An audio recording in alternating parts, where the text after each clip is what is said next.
Treatment, injection treatment, SI joint radio frequency ablation ఒక treatment ఉంటుంది. ఆ ట్రీట్మెంట్ కానీ ఇంకో ట్రీట్మెంట్ ఎస్ఐ జాయింట్లో ప్లాస్మా థెరపీ, అది చేస్తే కంప్లీట్గా రికవర్ అయ్యి మళ్ళీ నార్మల్ యాక్టివిటీస్ హ్యాపీగా చేసుకోవాలి.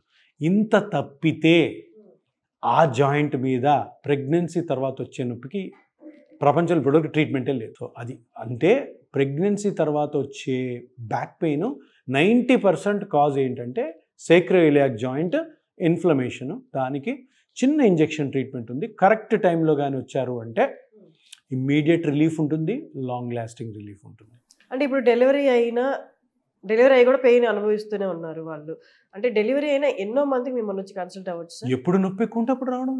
ఓకే, ప్రాబ్లం ఏం లేదు, ఎప్పుడైనా తీసుకోవచ్చు. పెయిన్తో ఏ మనిషి కూడా జీవించకూడదు. ఒక రోజు, 2 రోజులు, వారం తర్వాత నొప్పి వస్తుందంటే ఫస్ట్ మీకు డౌట్ రావాలా, ఏదో ప్రాబ్లం ఉంది, నేను చూపించుకోవాలి డాక్టర్కి. ఈరోజు ఈ వీడియో చూసిన వాళ్ళు ప్రెగ్నెన్సీ అయిన అమ్మాయిలు తప్పకుండా అరేరే నాకు సేక్రోఇలియాక్ జాయింట్ డిస్ఫంక్షన్, సేక్రోఇలియైటిస్ ఉంది అని వెంటనే కానీ కన్సల్ట్ అయితే ఇమీడియట్గా నొప్పి తగ్గుతుంది. జీవితాంతం భయపడాల్సిన అవసరం లే, జీవితాంతం బాధపడాల్సిన అవసరం లేదు.